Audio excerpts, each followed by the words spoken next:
Okay, welcome back. And we're looking at the headlines for the morning. Organized labor to start wearing red armbands as roll without government over utility tariff hikes in last states. Well, we'll take you to the presidency. President John Dramani Mahama has distanced himself from controversial comments made by National Security Advisor Brigadier General Nunu Mensah. And prepaid meters to be installed in the homes of government officials from next week, Monday. That's funny.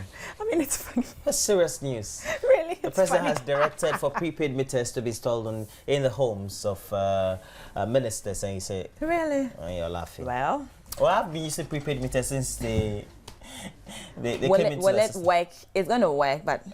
Well, let's see. So moving on to the very first story. Effective Tuesday, 22nd of October, organized labor will wear red armbands and fly red flags at the various workplaces in protest of recent increase in utility hikes. The decision to wear the red armbands was reached on Monday when leadership of organized labor groups met at the church meeting in Accra. The meeting, which lasted for more than 4 hours, deliberated on the move for organized labor after serving government with a 10-day ultimatum to reduce recent utility tariff increases. The meeting ended with a consensus. The leadership of organized labor met at the Teachers' Hall in Accra today, Monday, 21st October 2013, to deliberate on the developments on its engagement on the astronomical utility tariffs increase. The meeting, after a lengthy discussion, considered the appeal made by the President of the Republic of Ghana, President John Mahama, to organize labor to exercise restraint while the technical committee submits its report in 1 week. While waiting for the outcome of the technical committee's work, we call on all members of organized labor nationwide to put on red bands and fly red flags at their various workplaces, effective Tuesday, October 21, 21st, 2013. Secretary General of the Trade Union Congress also reacted to the comments made by the National Security Advisor, General Nunu Mensah. We would not expect a person of that high caliber to have really made those statements. As you may know, strikes are provided for in our labor laws. In as much as we exhaust the processes in the law, it becomes lawful. So a statement to that effect sounds a bit unacceptable and distasteful to us. 8 organized labor groups, including NAGRAT, JUSAG, BOTAG, UTAG, NAT, the TUC and the ICU, signed a communique. Our government is urging the labor front to exercise restraint in its demands and also to end what it describes as rhetoric and personal attacks on government officials. Deputy Minister of Information and Media Relations, Felix Kwachiofusu, was addressing a media briefing at the Flagstaff House, said moves to address labor concerns had already been initiated before the ultimatum was issued. The Deputy Minister said the committee set up to address the tariff increases should be allowed to do its work. The committee had been tasked to present a preliminary report as quickly as possible, and government looks forward that sometime this week that report will be made available, based upon which some actions could be taken. So I would reiterate the position of President Mahama that whereas government appreciates the concerns that have been expressed by all interest groups, the organized labor, the Association of Ghana Industries, private sector people, and indeed Ghanaians, we believe that it is important for the committee to be allowed to do its work. A battle of sentiment seems to be raging between organized labor and government. One side is making more demands, whilst the other side craves for indulgence. One question that has come up, though, is whether the statement of National Security Advisor General Nunu Mensah is a personal rhetoric born out of frustration or an actual reflection of government's sentiments. Government has tried very much to engage organized labor on some of these issues. Indeed, the very notion of improving upon the welfare of public sector workers must be appreciated. The last few days, some of the rhetoric that has come out from some leaders of labor groups who are on strike have left much to be desired, and government would urge them to tone down on the rhetoric and also cut back on some of the personal attacks that have been launched at some government officials who. Felix Kwachio was reacting to controversial comments by National Security Advisor General Nunu Mensah about the labor unrest in the country. Meanwhile, government says it is analyzing feedback from the just-ended policy fair to create more jobs. President Mahama indicated during the opening ceremony that subsequent policy fairs would focus on his key policy priority area of job creation.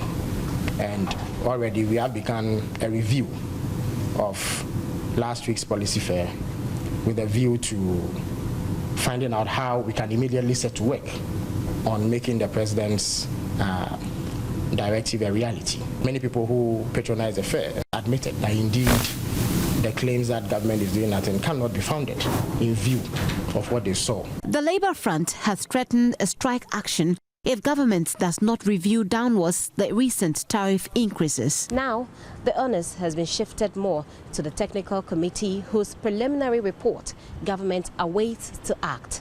Howbeit, the ultimatum issued government by organised labour ends tomorrow. From the Flagstaff House, I am Gifty Andoapia.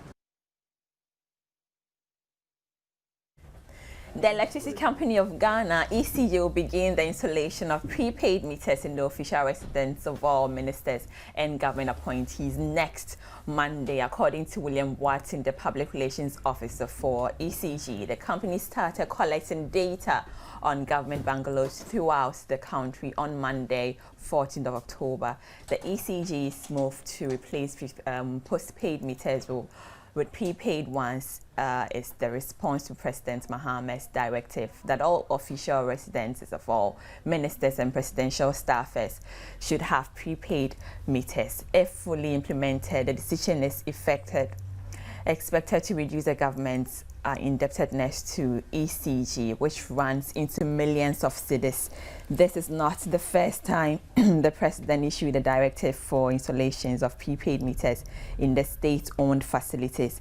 In 2010, Mahama, then as vice president, directed the ECG to fix prepaid meters in all ministers' departments and agencies to curb the abuse of electricity consumption at MDAs. 3 years down the lane, 85% of the MDAs had been fixed with such meters, with the remaining being mainly educational, health, and security institutions.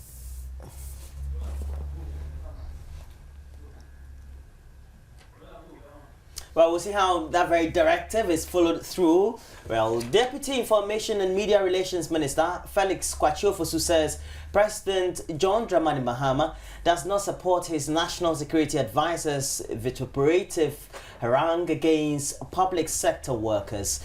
The main opposition New Patriotic Party, the MPP, says the president's failure to condemn Brigadier General Nunu Mensah's comment betrays his subtle endorsement of the opprobrium. The party also said that the president nodding at the comment was proof that he endorsed his security advisor's outburst against organized labor. Kwachio, however, underscored on Monday that John Dramani Mahama cannot be said to have endorsed Brigadier General Nunu Mensah's comment merely because he did not condemn the outburst. Moving on to Mamamoo, residents of Mamamoo have registered their displeasure about delaying construction of the Kalkudi Mamamoo drain. They allege the contractor has abandoned the project for past 10 months and are calling on government to reassign the project. Some residents clad in red gathered around the storm drain Monday morning, chanting songs to draw attention to the uncompleted drain.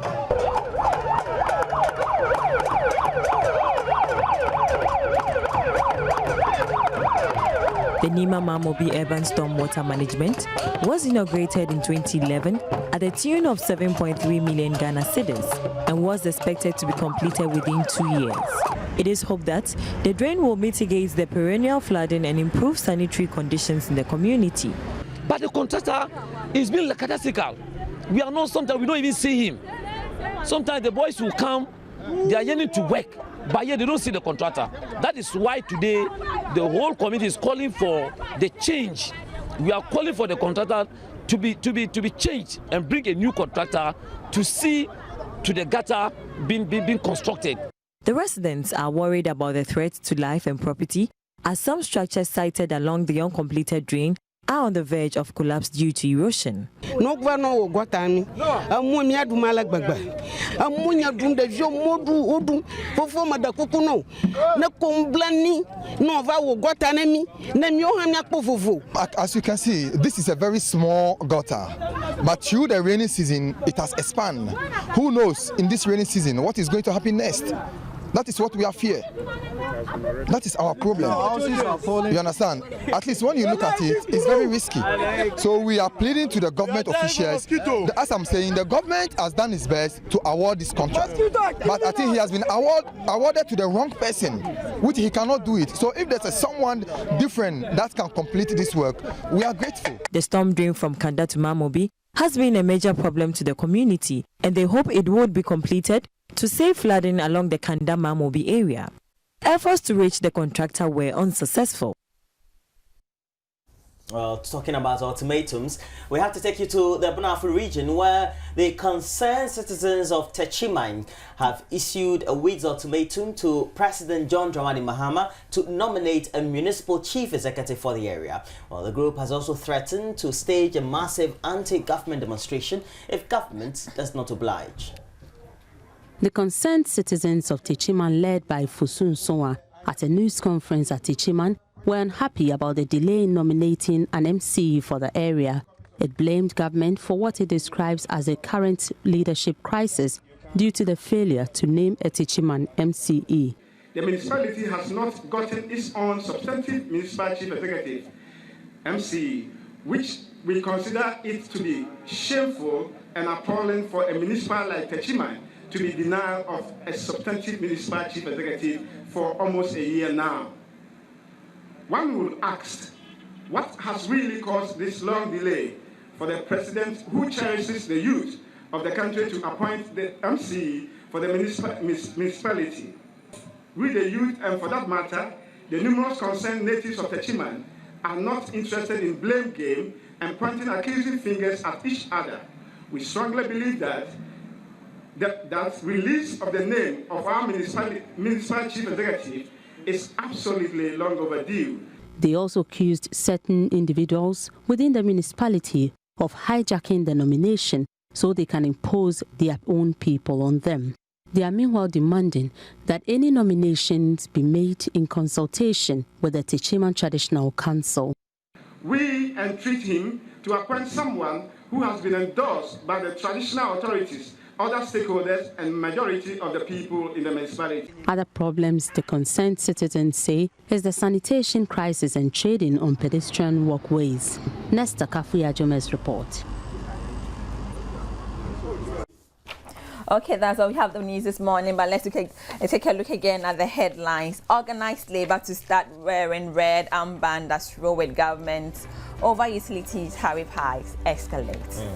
And talking about not being in a position to support what your subordinates says or your appointed person says, the President John Dramani Mahama has distanced himself from controversial comments made by his national security advisor, Brigadier General Nunu Mensah.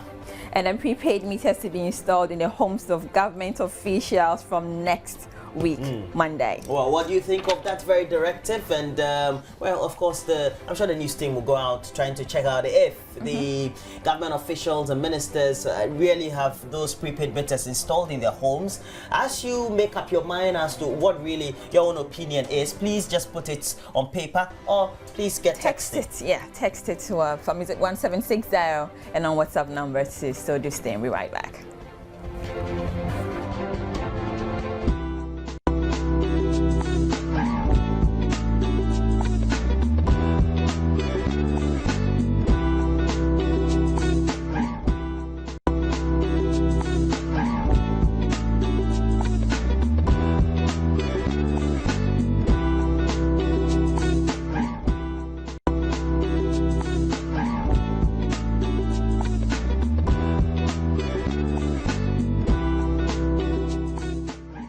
Sports on the AM show is proudly sponsored by Tigo. Smiley, we've got Tigo. My name is Rashida Baba Kadiri. Now that 6-1 mauling by Ghana to Egypt still rings a bell in everybody's minds. It's still fresh, especially in the minds of the Egyptians. Now this is what's happening. Coach Bob Bradley is on the verge of losing his job because the Egyptians say that, not the Egyptian footballers, but the Egyptian football supporters, they say they do not want him anywhere around the team for the second leg qualifier, which is on November 19 at a venue which is yet to be decided upon by World Football Governing Body FIFA. The Egyptian FA says it is solidly behind Coach Bob Bradley, but Bob Bradley himself seems to be sitting on tenterhooks. He doesn't really know what to do, whether to go or to stay. He says for his safety he would want to be away, but for the love he has for the country and for the club and for the team, he would want to stay. So let's listen to Coach Bob Bradley, Egyptian national team's coach, on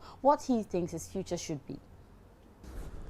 For me, most of all, the players who love Egypt so much. I think the pressure of everything that's happened in this country the last 2 years was great on this day, and when you put it all together, it was too much. If it's left to me, I will be with the team because we have been together throughout this period with a dream, and it's important that we can stand together one more time. We spoke following the match about the need to still be strong and stick together and be ready now. All right, so Bob Bradley tasted his second defeat at the hands of the senior national team of Ghana, the Black Stars. Now, Sulley, that midfielder, he was part of the national team that beat Egypt by 6 goals to 1 at the Barbera Sports Stadium about a week ago. Now, the player has been speaking about his club life in AC Milan in Italy, as well as his future. Let's take a listen to him. Inside Milanello, the renowned training facility of Milan. Nestled some 50 kilometres north of the city in woodland near Lake Como, the setting is idyllic. No wonder Sulley is enjoying himself so much. I'm loving it now, and also I'm in the right place with a great family.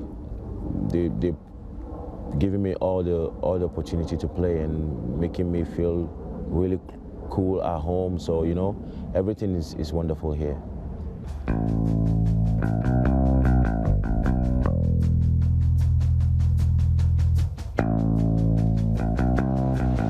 Footballers and fast cars go hand in hand, but Sulley has gone one step further by buying his own luxury car garage right here in Milan.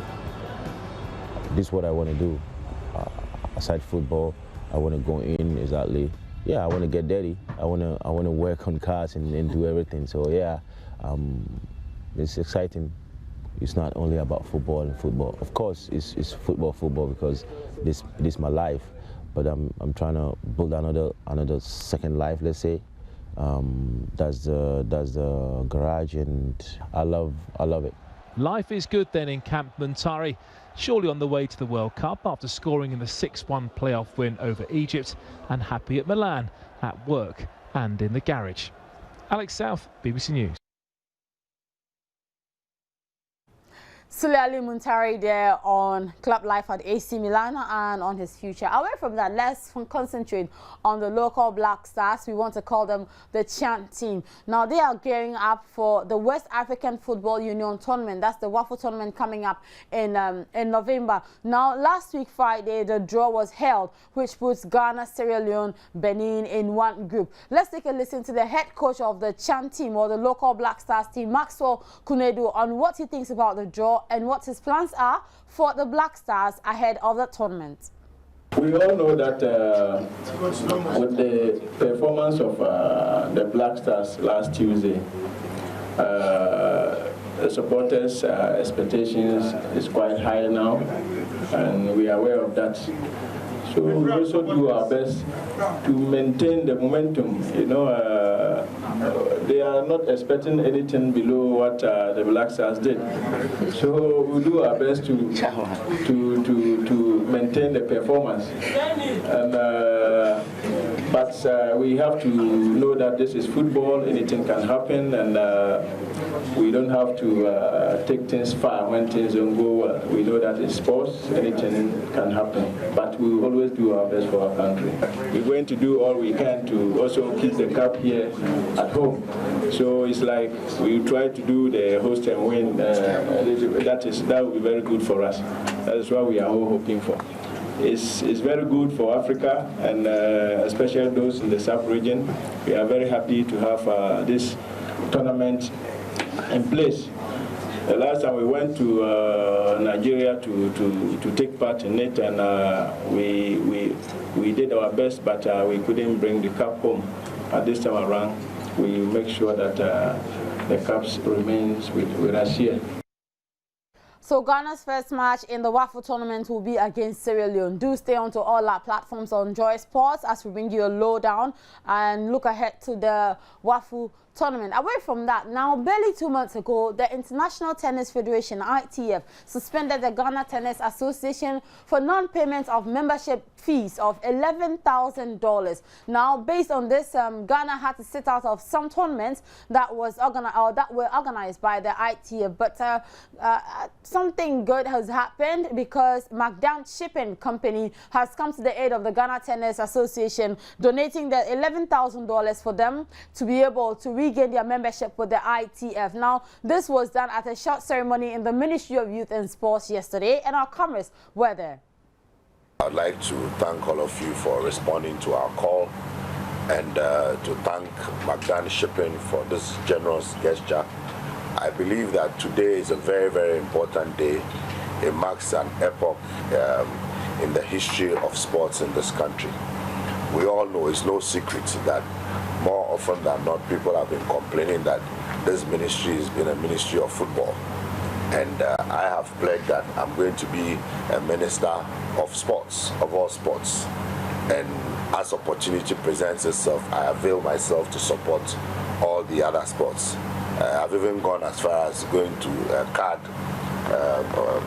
functions to go and play cards. Incidentally, I beat Azuma Nelson in the first card tournament. And so we're here to support all sports, and this gesture is very, very important. Indeed, when I heard of the plight of the Tennis Association, I immediately called my brother.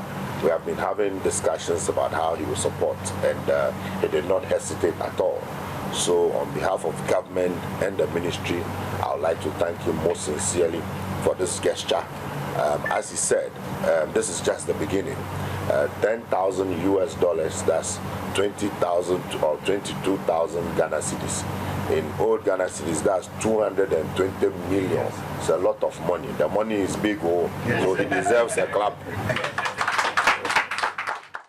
Right, so the big talking point for today is the UEFA Champions League that will be happening later. Now, let's check out the fixtures, who will be playing who tonight in this week's edition of the Champions League. Schalke 04 are up against Chelsea in Germany. Steaua Bucuresti, they take on FC Basel. Arsenal are hosting Borussia Dortmund at the Emirates Stadium at the Stade Velodrome in France. Marseille are hosting Italian side Napoli. Austria Vienna, they will take on Atletico Madrid. FC Porto will host Zenit St. Petersburg in Portugal. AC Milan are at home to Barcelona. That is certainly the cracker for me for tonight.